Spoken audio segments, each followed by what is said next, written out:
Palavra da Verdade, com Hernandes Dias Lopes.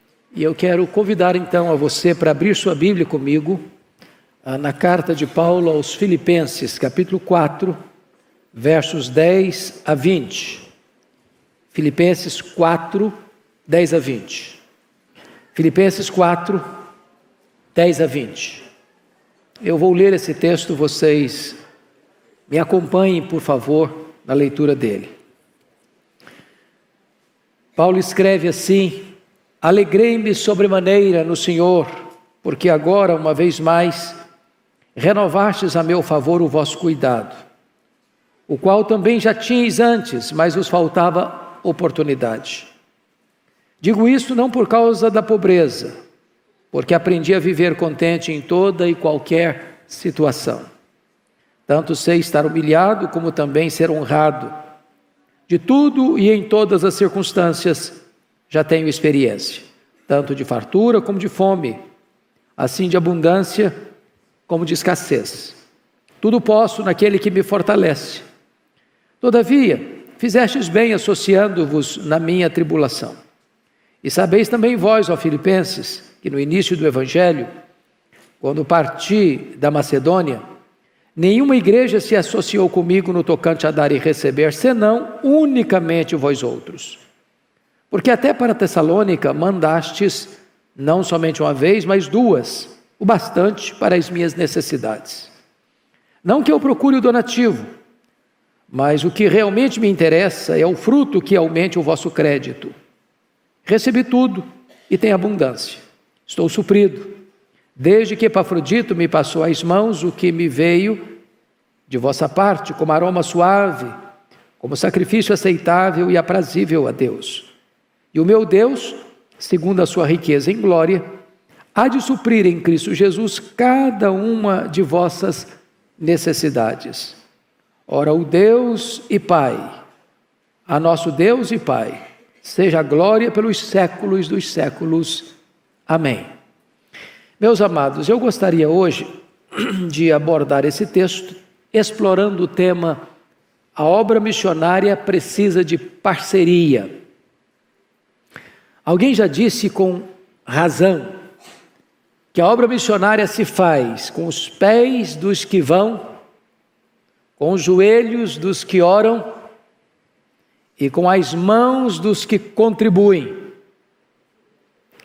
A obra missionária é uma parceria do missionário que vai e da igreja que fica, do missionário que vai e da base que sustenta.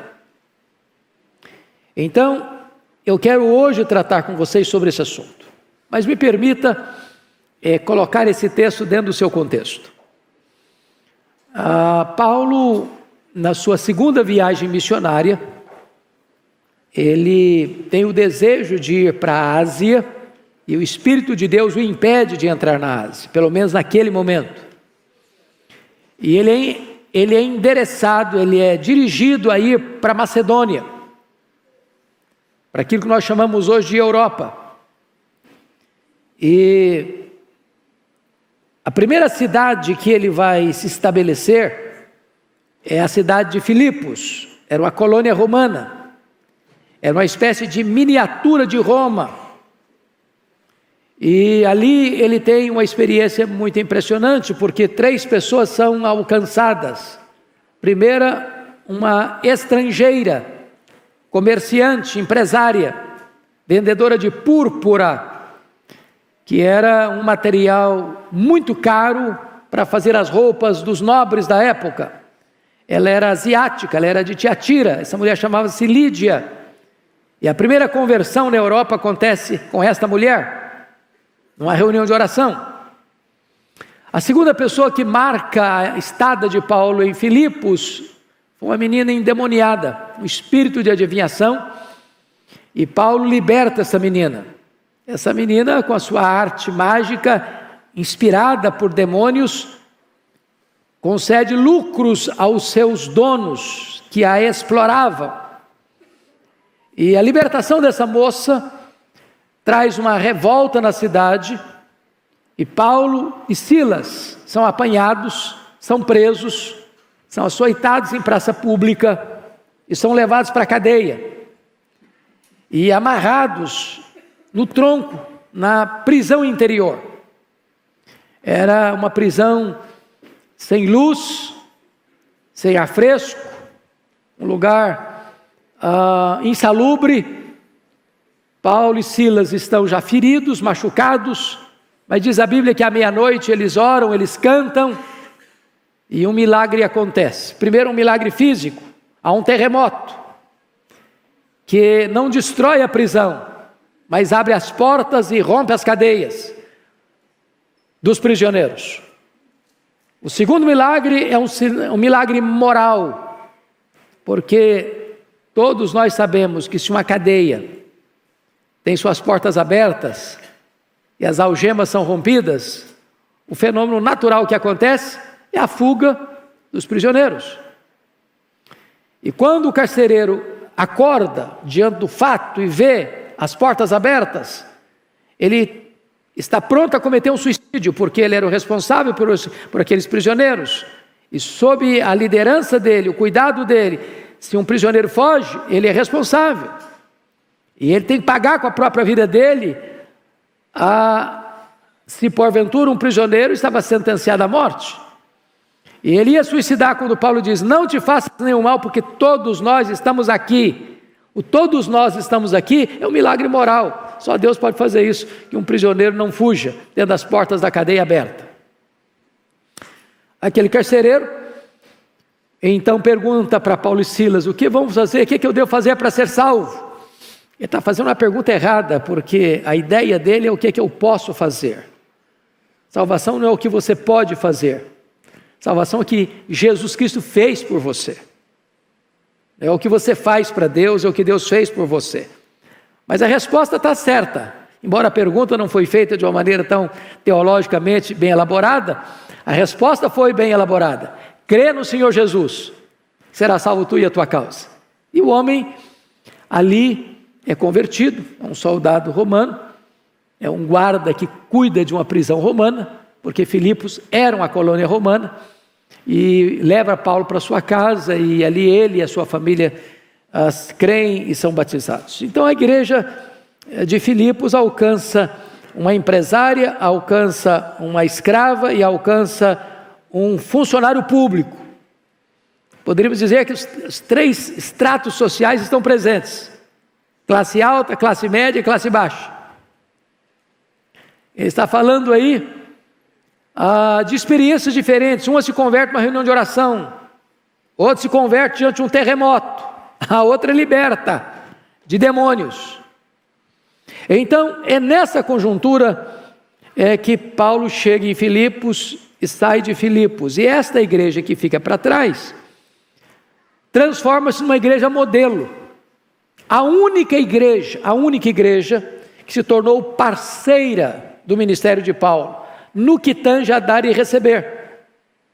E essa igreja, fazendo uma associação com Paulo, uma espécie de aliança com Paulo, vai patrocinar ocasionalmente, financeiramente, o ministério de Paulo. Vocês sabem que no final desta viagem missionária, Paulo ficou 18 meses em Corinto. Corinto era uma capital de uma província, a província da Acaia, assim como Tessalônica também era uma capital, a capital da província da Macedônia. E esta igreja, a igreja de Filipos, mandou recursos para Paulo, quando ele estava em Tessalônica, por um período breve, 2 vezes, sustentou Paulo para ser pastor da igreja de Corinto, sendo que a igreja de Corinto era mais rica financeiramente do que a igreja de Filipos. Então é uma igreja que entende o seu chamado, que a obra missionária precisa de parceria. Agora Paulo está preso em Roma, e esta carta aqui foi escrita da primeira prisão de Paulo em Roma. Vocês sabem que Paulo ficou preso 2 vezes em Roma. A primeira vez em 61, 62, quem estava por trás perseguindo Paulo eram os judeus, e a segunda prisão em 66, 67, quem estava por trás era a própria máquina do Império Romano. Na primeira prisão ele é preso como um apóstolo, pregador. Na segunda prisão ele é preso como um criminoso, acusado de ser malfeitor. Não que ele fosse criminoso, ele foi acusado de ser malfeitor. Então nessa primeira prisão, Paulo está lá em Roma, e a igreja de Filipos envia um mensageiro, Epafrodito, e isso está descrito no capítulo 2, e vocês podem perceber. A igreja manda a Epafrodito, tá? Você pode conferir isso no capítulo 2, a partir do versículo de número 25 até o 30, para ir a Roma, para levar donativos para Paulo, mas não só para enviar recursos para Paulo, mas para cooperar com Paulo, para ajudar Paulo, para estar do lado de Paulo nas tribulações dele. Então, aqui nesse texto que nós acabamos de ler, o apóstolo Paulo está escrevendo à igreja para agradecer à igreja de Filipos o cuidado que a igreja teve com ele, como parceira missionária. Aqui vamos ver princípios dos mais importantes para que uma igreja compreenda essa parceria, tanto o missionário quanto a igreja que sustenta o missionário.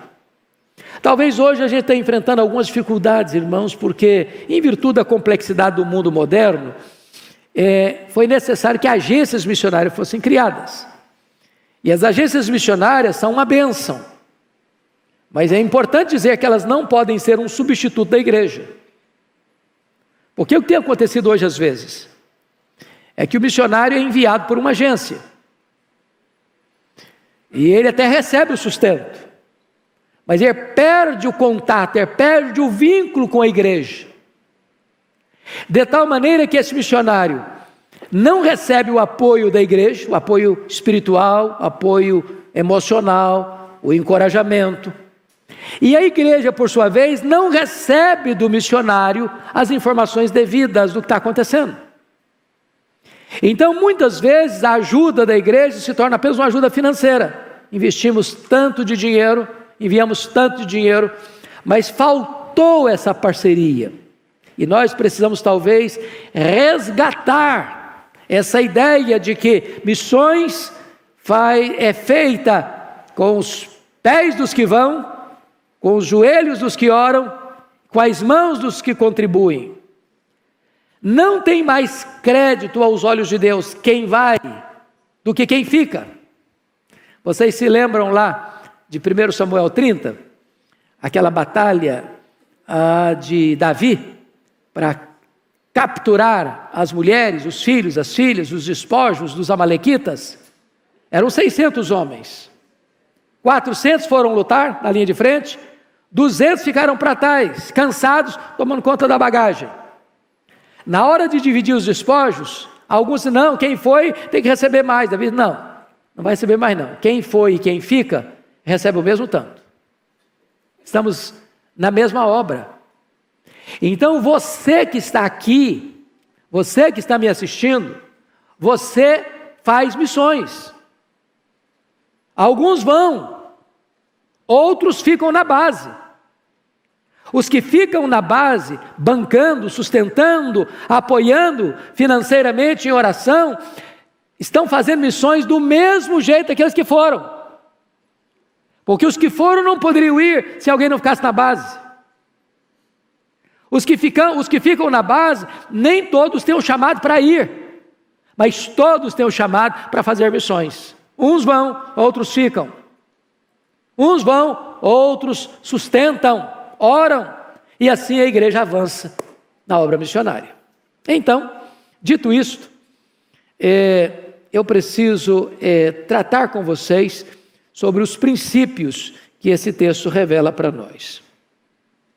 Primeiramente, antes de entrar na questão dos dois aspectos, a cooperação é o melhor caminho para a realização da obra missionária.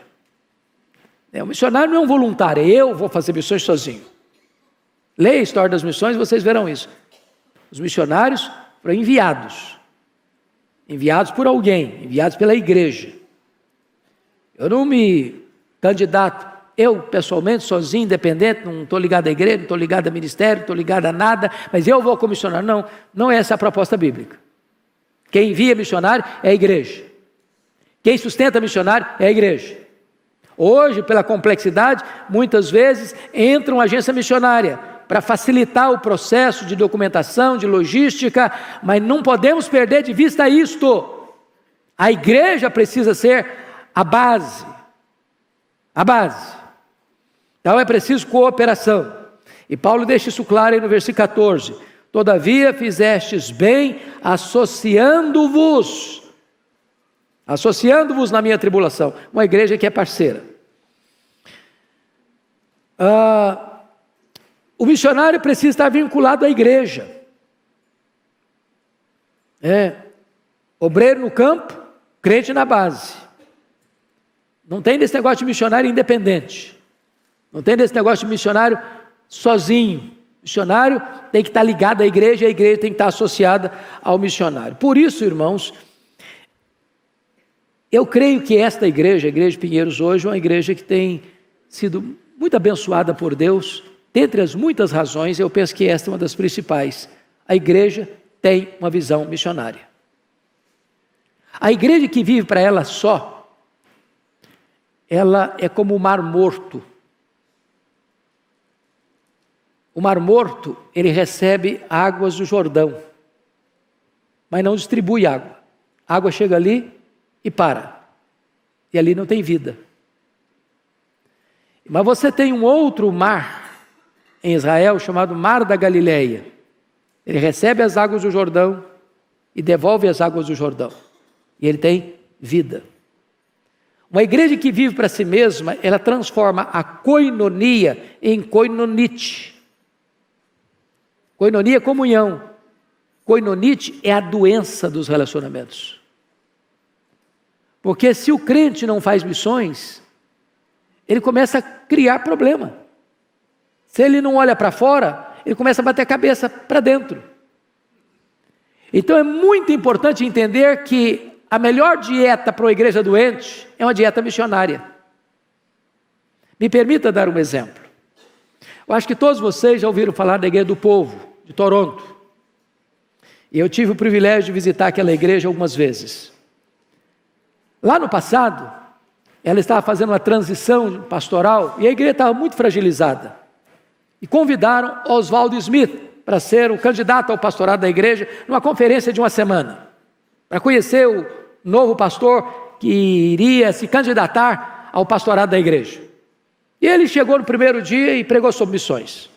Incomodou a liderança porque a igreja estava fraca financeiramente, precisando de uma série de problemas internos para serem resolvidos. No segundo dia ele voltou e pregou sobre missões. A liderança se reuniu e falou: pastor, o senhor não está entendendo. A nossa igreja está doente, a nossa igreja está fraca, a nossa igreja está com dívidas, a nossa igreja está precisando de socorro financeiro. Não é hora, vai chegar o momento de falar de missões. Agora não, agora é tratar da igreja. No terceiro dia pregou sobre missões de novo. No quarto dia fez um apelo, uma oferta missionária. Incrivelmente ele foi escolhido como pastor da igreja. Nunca mais aquela igreja passou por problemas financeiros. Aquela igreja, ao longo da história dela, a partir de Oswald Smith, emprega mais de 60% do seu orçamento na obra financeira. Até hoje, é assim lá. Porque a igreja que tem os olhos abertos para o mundo, porque o campo é o mundo, é uma igreja que tem saúde espiritual. Ali Deus abençoa, ali Deus faz a coisa prosperar. Porque quando você tem a visão de Deus, nunca vai faltar recursos de Deus para fazer a obra de Deus.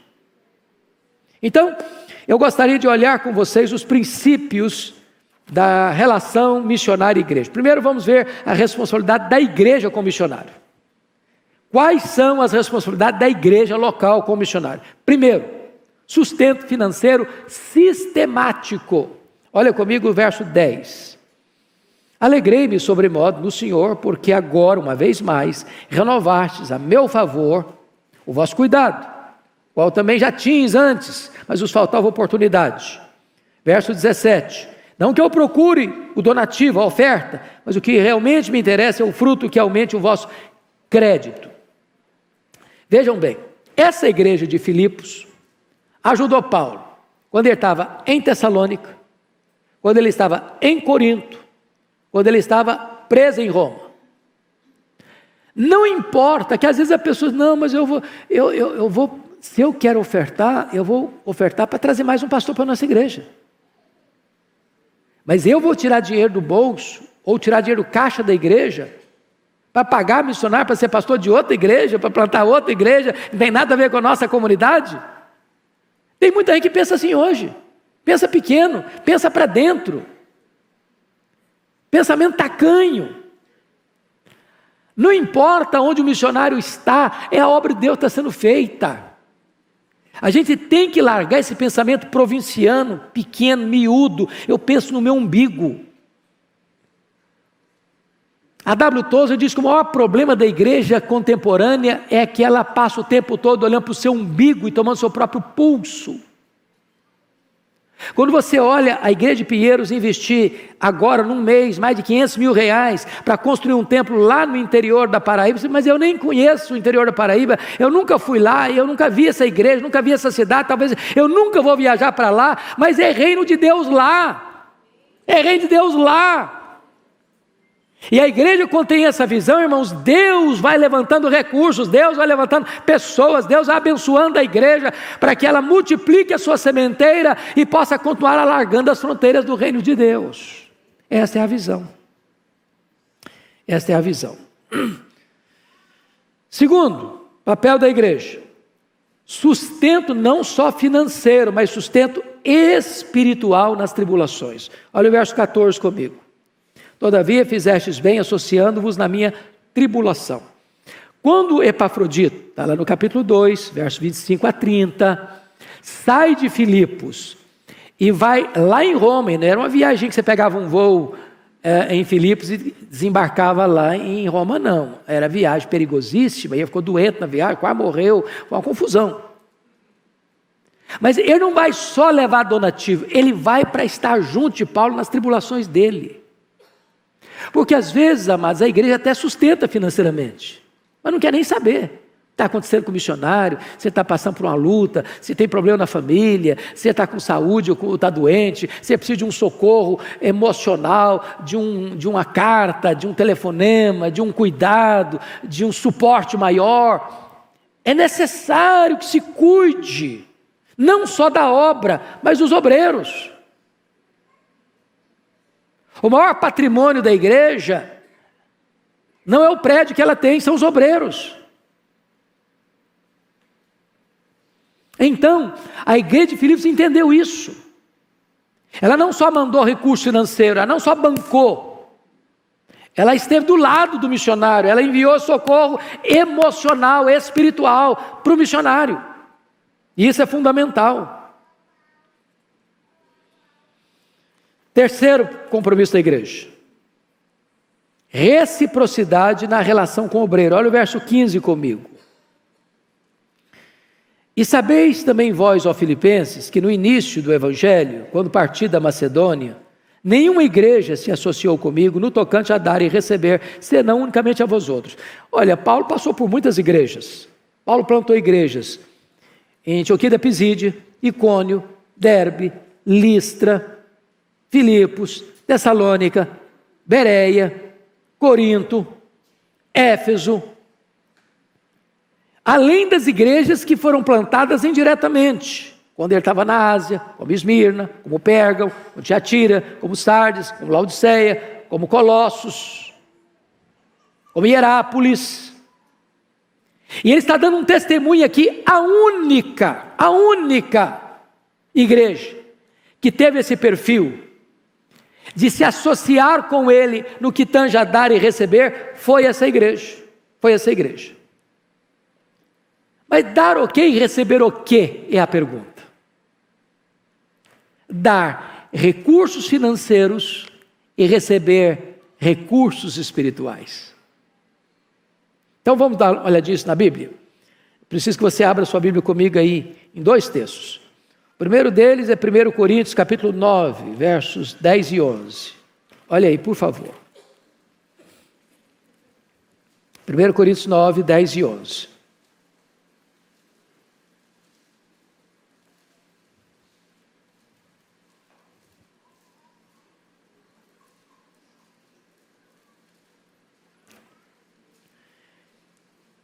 Ou é seguramente por nós que ele o diz, certo que é por nós que está escrito, pois o que lavra, cumpre fazê-lo com esperança. O que pisa o trigo, faça-o na esperança de receber a parte que lhe é devida. Se nós vos semeamos as coisas espirituais, será muito recolhermos de vós bens materiais? O que Paulo está dizendo aqui? O que Paulo está dizendo aqui é que quando Deus envia um missionário, manda o obreiro, que o obreiro que está levando o alimento espiritual tem direito de receber suporte material. Em outras palavras, o trabalhador é digno do seu salário, que é legítimo sustentar o missionário, que é bíblico sustentar o missionário. Que na medida que os missionários estão realizando a obra, eles precisam ser sustentados para realizar a obra. Agora, olhem comigo um outro texto, o segundo texto, que é Romanos capítulo 15, verso 27, por gentileza. Romanos 15, 27.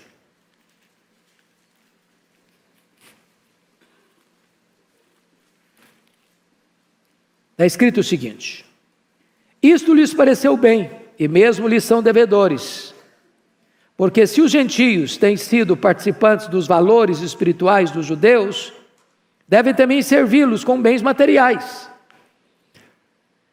Paulo está escrevendo aqui no contexto que ele está indo para Jerusalém levar as ofertas para os pobres da Judéia. E ele recolheu essas ofertas nas igrejas gentílicas. E ele está dizendo, olha, as igrejas gentílicas foram abençoadas pelos judeus. Dos judeus veio a Bíblia. Dos judeus veio o Messias. E agora é legítimo que as igrejas gentílicas abençoem a igreja judia com recursos financeiros. É essa parceria. Um oferece, o outro recebe.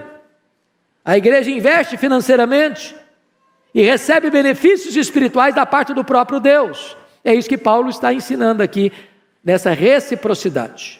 Mas em quarto lugar, qual o compromisso da igreja? A igreja faz das ofertas missionárias um sacrifício a Deus. Isso aqui é fundamental. Olha o versículo 18, Filipenses 4:18. Recebi tudo e tenho abundância.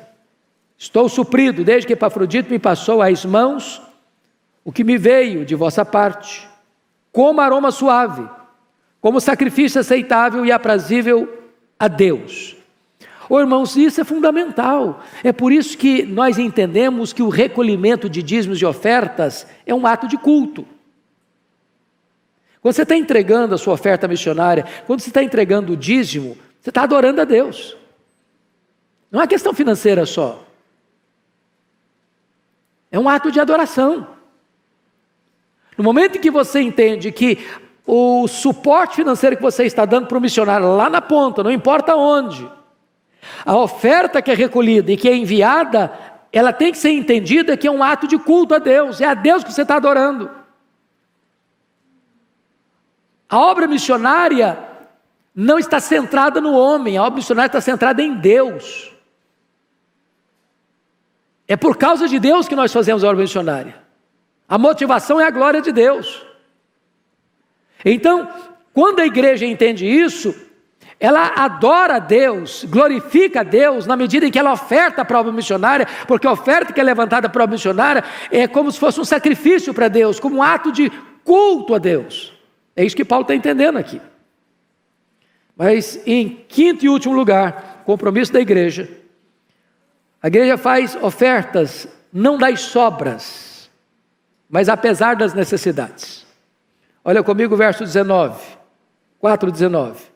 E o meu Deus, segundo a sua riqueza em glória, há de suprir em Cristo Jesus cada uma das vossas necessidades. Então a igreja de Filipos não ofertava para a obra missionária porque tinha muito dinheiro em caixa, porque tinha reserva financeira no banco, porque os crentes eram ricos e estava sobrando, não eram pobres. Aquilo que o pastor Arival disse agora há pouco, o que Deus requer dos dispenseiros é que eles sejam encontrados fiéis. Deus não olha numerário, Deus não olha contra-cheque. É por isso que Jesus ficou lá estrategicamente olhando o gasofilácio, quando as pessoas estão ofertando, e gente trazia grandes vultos, grandes somas, e chegou uma mulher com 2 pequenas moedas. Jesus, olha, essa deu mais. Deu mais como? O que ela deu não dá para comprar um pão, não interessa. Ela deu não do que sobrava, mas apesar da sua necessidade. Então esse é o entendimento da Bíblia. Então eu queria que você olhasse comigo rapidinho, como é que essa igreja de Filipos, ou a igreja da Macedônia, era generosa. Dá uma olhadinha lá em 1 Coríntios 8, 2 Coríntios 8, por gentileza. Paulo está escrevendo isso para a igreja de Corinto, para exortar a igreja de Corinto. A igreja de Corinto era rica, mas era pão dura. Sabe a igreja pão dura? A igreja pão dura é aquela igreja que não paga nem o que é devido, o pastor. Não paga nem o pastor. Você tem uma ideia? Paulo ficou lá 18 meses. Paulo passou privação lá, enquanto era pastor da igreja. A igreja não pagou nem o que Paulo precisava receber para sobreviver lá em Corinto. E Paulo está dando uma chamada de atenção na igreja, dando o exemplo da igreja da Macedônia, que é a igreja de Filipos. Olha aí, 2 Coríntios 8. Também, irmãos, os fazemos conhecer, está escrevendo para a igreja de Corinto. Também, irmãos, os fazemos conhecer a graça de Deus, concedida às igrejas da Macedônia. Ofertar é graça. E sabe o que é graça? Graça é aquilo que Deus lhe dá e você não merece. Você não está fazendo um favor, você está recebendo uma graça. Você ser parceiro de Deus na salvação dos povos. Isso é um privilégio que Deus está dando a nós. Porque no meio de muita prova de tribulação, manifestar a abundância de alegria e a profunda pobreza dele superabundou em grande riqueza da sua generosidade. Era profunda pobreza, mas grande generosidade. Verso 3, porque eles, testemunho eu, na medida de suas posses, e mesmo acima delas, se mostraram o quê? Voluntários. Não é que Paulo enfiava a espada na barriga, vocês têm que contribuir. Não, é voluntário, espontâneo. Versículo 4, pedindo-nos com muitos rogos a graça de participar da assistência dos santos. Paulo, nos deixa participar. Paulo, nós queremos participar. Paulo, nós precisamos participar da assistência dos santos. Verso 5, e não somente fizeram como nós esperávamos, mas também deram-se a si mesmos, primeiro ao Senhor, depois a nós, pela vontade de Deus. Eles não deram só dinheiro, eles deram o coração. Então, entendamos isso, irmãos, que ninguém fica fora da contribuição da obra missionária, apesar das necessidades, apesar das pobrezas, apesar da escassez. A igreja de Filipos contribuía para a obra missionária. Bom, dito isto, me permita agora mostrar o reverso. Qual deve ser a atitude do missionário em relação à igreja? Em primeiro lugar, gratidão pelo sustento recebido da igreja. Olha o versículo 10. Alegrei-me sobremaneira no Senhor, e agora uma vez mais renovaste a meu favor o vosso cuidado, o qual também já tinhas antes, mas vos faltava oportunidade. O que Paulo está dizendo aqui? Está agradecendo. Então o missionário precisa ser uma pessoa grata. A igreja sustenta, e ele recebe o sustento, e diz, sou grato. Sou grato. Meus amados irmãos, como isso aqui é importante. Porque quando Deus permite um missionário no campo passar alguma luta de prova ou privação, não é porque Deus é sádico ou porque Deus tem prazer em ver sofrer. As experiências do missionário no campo são experiências para ele crescer, para ele ter experiência. Da provisão de Deus, do cuidado de Deus, de como Deus levanta pessoas para sustentar. Essa experiência é maravilhosa, porque isso faz o missionário crescer. Entendamos isso. Você e eu não dependemos da provisão, você e eu dependemos do provedor. Do provedor. Eu já contei aqui na igreja, não sei se todos estavam presentes, mas o que Deus nos fez experimentar quando nós fomos para os Estados Unidos estudar.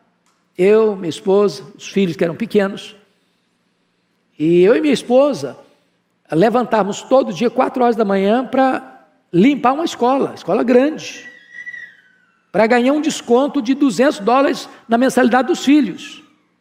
Enquanto eu limpava todos os banheiros, os vasos, ela limpava uma quadra. E fizemos isso por vários meses.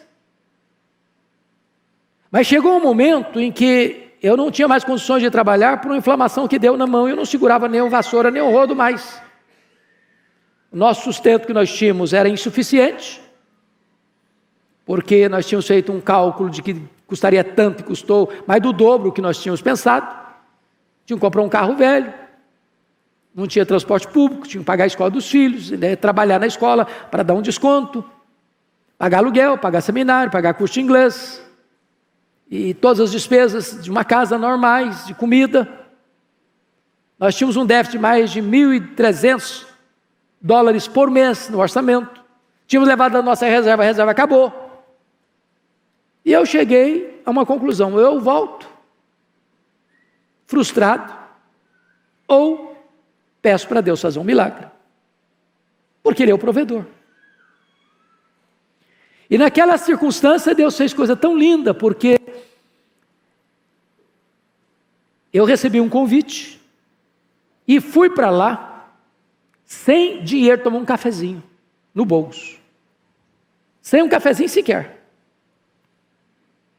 E ao final daquela reunião, da conferência que eu preguei, o pastor disse assim: meus irmãos, se alguém quiser ajudar o pastor Hernandes, ele é estudante aqui na América, sem saber nada do que estava acontecendo comigo. E ele disse: todo estudante é duro, se ser profeta para falar um trem desse. Pode ficar à vontade. E eu voltei daquela conferência chorando, porque eu recebi de oferta naquele dia $5.500. Meu carro estava quebrado na oficina, sem poder tirar. Não tinha dinheiro para comprar comida para casa. Um pastor me disse: eu vou lhe mandar $300 até você voltar para o Brasil, até você terminar o seu curso. E mandou mesmo. Na semana seguinte, um outro convite, New Hampshire, lá no extremo norte. E um presbítero veio por trás de mim, escreveu um bilhete na minha Bíblia assim: eu não sei o que está acontecendo com você, mas Deus tocou o meu coração e eu vou lhe mandar $600 por mês até você terminar o seu curso. Para encurtar a conversa, eu fiz, irmãos, naquele período, 15 viagens a convite para pregar. Cada lugar que eu ia, Deus fazia um milagre diferente. Cada lugar que eu ia, Deus fazia um milagre diferente. Não nos faltou nada, nada. No dia que nós voltamos para o Brasil, eu fui ao banco fechar a conta, e exatamente as economias pessoais que nós íamos levar estavam lá no banco. No último dia, fiz uma viagem e lá preguei do pastor Tim Keller, que vocês todos conhecem aqui, obras traduzidas dele. Eu tinha ainda para acertar a tese, que é como se fosse um módulo, uma matéria que eu tinha que pagar, $2.000 e poucos. Eu estou lá conversando com os pastores, no gabinete, quando eu estou voltando, no metrô, recebo um telefonema. Olha, a igreja do Tim Keller vai pagar a sua tese. Está depositando na sua conta $2.000 e tantos. Eu estou voltando para o Brasil, eu tinha pagado no carro, um carro velho, na época eu paguei $2.900 no carro. Pensa num Toyotinha bonito. Velho, verdade. E aí, depois de consertar, investi lá o valor que tinha que consertar, $1.350, para consertar, ficou bom. No dia que eu vim embora, eu fiz a avaliação para vendê-lo, $2.900 valia. O meu vizinho, missionário, na Colômbia, disse: pastor, eu preciso do seu carro, mas eu só tenho $2.000. Desceu o carro. Deus tem me abençoado, pode ficar. $900 aí é oferta para você. E ele falou: bom, então você não entrega agora não. No dia que você viajar, você entrega. Eu falei: tá bom. Penúltimo dia, eu estou em casa, a tia foi na escola fazer um trabalho lá na escola, ela me falou, bateram no carro. E pronto, vendi o carro, não entreguei, agora estou enrolado. Quando eu chego lá, tinha batido uma caminhonete truque na traseira do carro, a caminhonete truque bagunçou toda, a pessoa guincho para tirar, o carro, pasmem vocês, não tinha nada. Nada.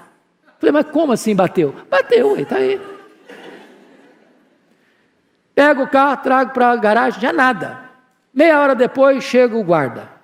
Esse carro que bateu, eu falei, mas não tem nada não, seu guarda. Estou pensando que ele vai cobrar alguma coisa de mim, me criar algum problema. Eu falei, não tem nada não, seu guarda, fica tranquilo. E ele não me deu conversa não, um computadorzinho dele no carro, papapá. Quando terminou ali, ele falou, esse dinheiro é seu, $300.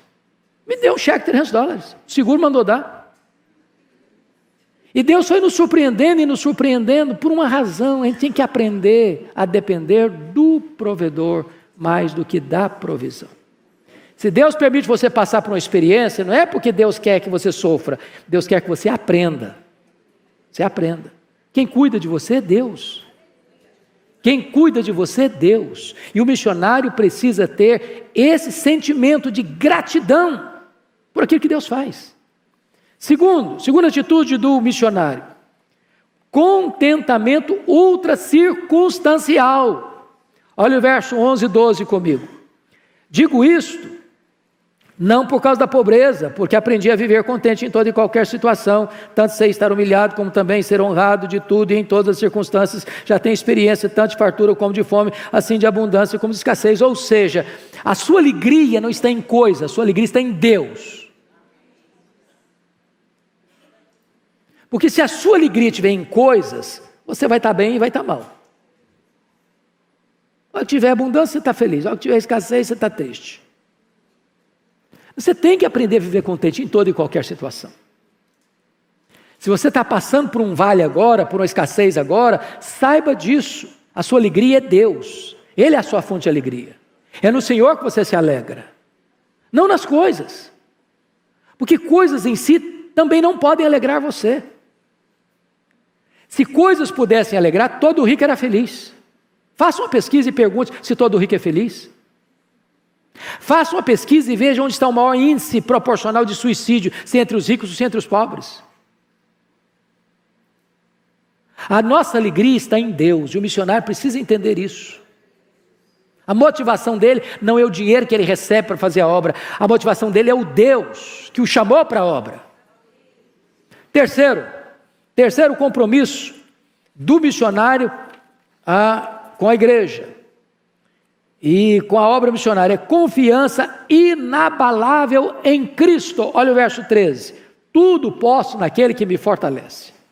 Esse versículo, infelizmente, tem sido usado hoje de forma equivocada, dizendo, eu tudo posso naquele que me fortalece. O cara é como se fosse assim, o campeão, ele é o cara mesmo, e ninguém pode com ele, e ele está para frente, ele vai, e ele conquista, ele é o herói, ele é o vencedor, ele tal. Não é isso que o texto de Paulo está dizendo. Tudo posso naquele que me fortalece, tudo posso na pobreza. Estou com escassez, estou com fome, estou passando necessidade. Tudo posso naquele que me fortalece.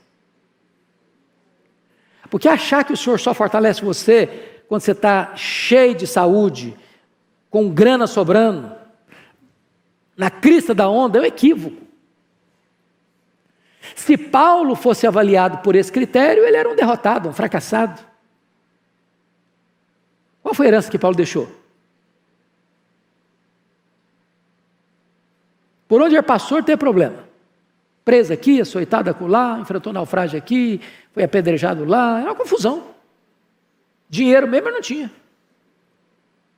Quando as igrejas tinham dificuldade de mandar dinheiro para ele, ele parava um pouquinho a obra, parcialmente fazia obra e começava a fazer tendas, trabalhava para fazer missões. Porque entendamos isso, se tem o chamado para ser missionário, e a igreja reconhece esse chamado, ainda que falte recurso, não para a obra. Não para a obra, você vai trabalhar e continuar a obra. A obra não pode parar, a obra é de Deus. Então o missionário precisa entender que qualquer que seja a situação que ele porventura venha a enfrentar no campo, É o Senhor quem fortalece. Tudo posso naquele que me fortalece. Eu tenho força para enfrentar a pobreza, a escassez, a enfermidade, a fartura, a riqueza, a abundância. Em qualquer circunstância, o Senhor vai me dar graça e eu vou enfrentar. Confiança inabalável, inabalável. Quarta atitude do missionário: maior interesse no bem espiritual dos crentes do que no dinheiro dos crentes. Preste atenção nisso. Olha o verso 17 comigo. Não que eu procure o donativo, ou seja, a oferta, mas o que realmente me interessa é o fruto que aumente o vosso crédito.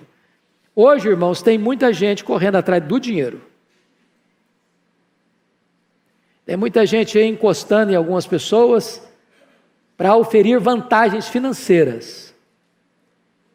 E ele quer explorar. Tem exploradores da obra em vez de missionários. A motivação do missionário não pode ser dinheiro. No dia que o missionário for para a obra motivado por dinheiro, ele perdeu a visão, perdeu a motivação, ele está no lugar errado.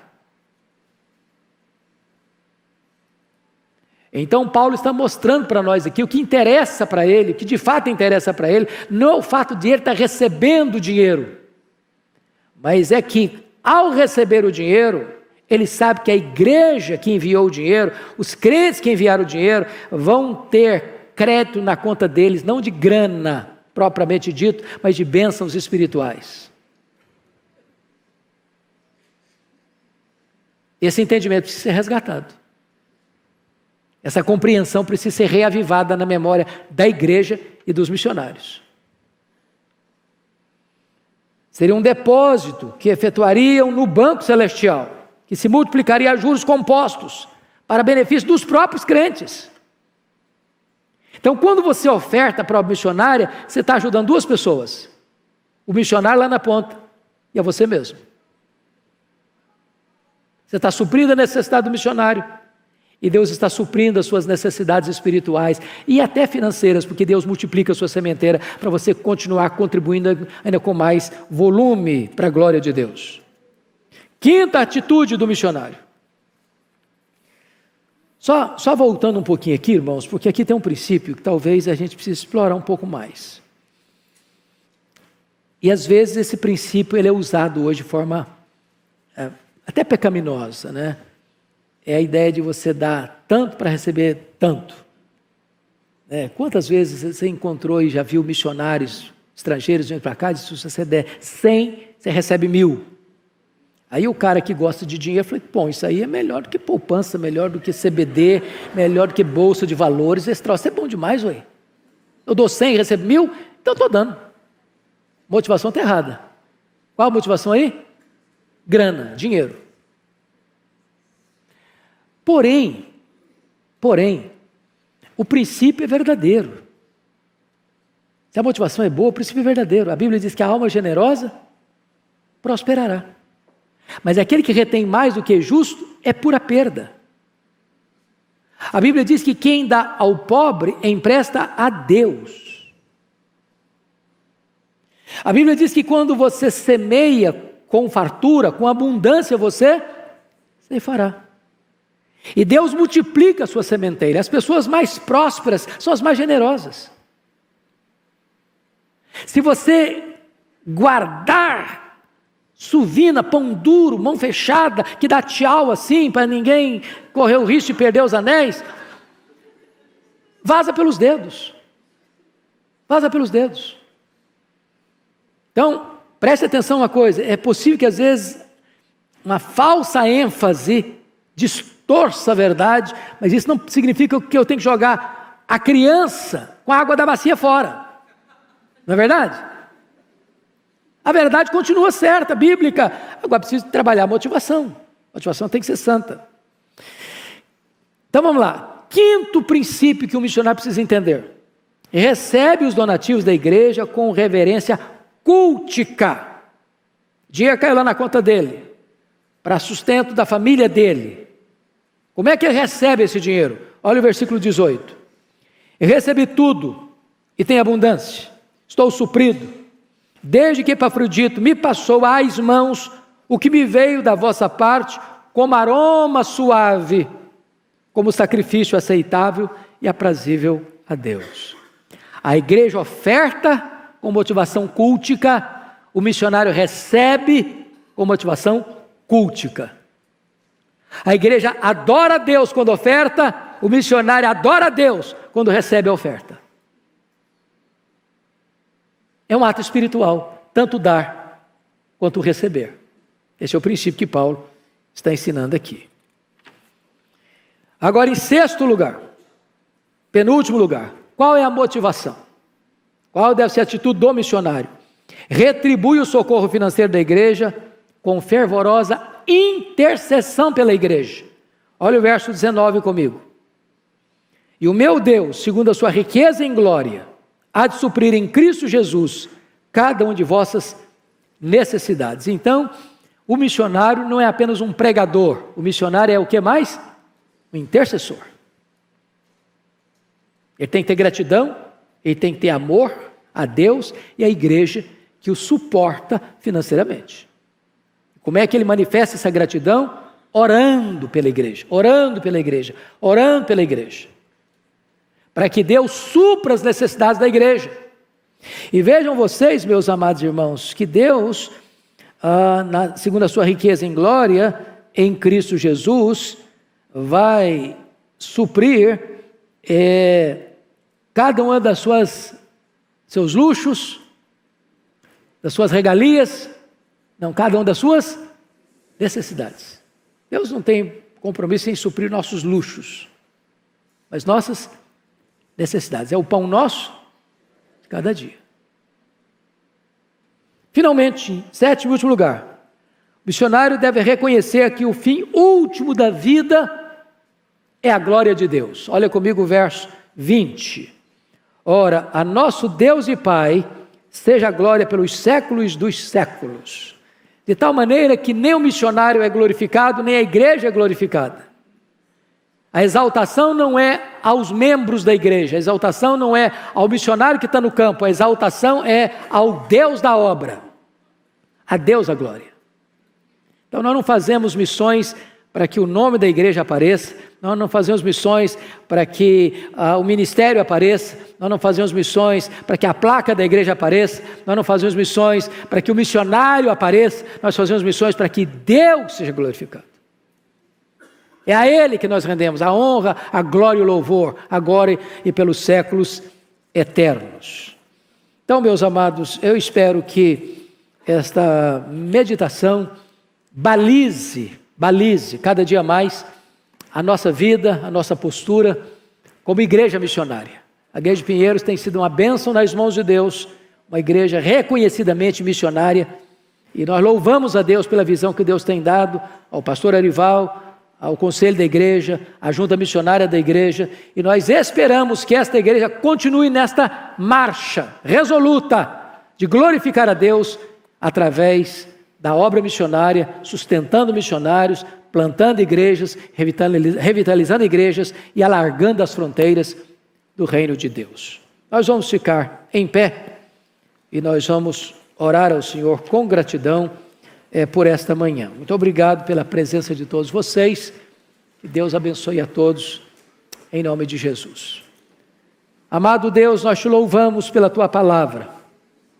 Nós te louvamos pela riqueza dela, pela instrução que procede dela. E nós te pedimos, Deus, que tu nos ajudes a compreender a beleza, a sublimidade, a grandeza desta obra, de levar o Evangelho, as boas novas de salvação, até os confins da terra, de fazer discípulos de todas as etnias da terra, de levar a esperança da salvação em Cristo aos povos. Nós te louvamos, Deus, pela vida desta igreja e pela vida das igrejas que tu tens levantado nesta geração, para olhar para além das fronteiras geográficas, linguísticas, culturais, e assim espalhar a boa nova do Evangelho e levar esta mensagem salvadora até aos últimos rincões da nossa pátria e das nações da terra. Guarda o nosso coração de toda avareza, Guarda o nosso coração de toda a cobiça e dá-nos um coração generoso, um coração disposto a investir naquilo que tem consequências eternas. Louvado seja o teu nome por esta manhã, louvado seja o teu nome pelo teu povo aqui presente, louvado seja o teu nome pelas pessoas que nos acompanham agora. Nós oramos em nome de Jesus. Amém.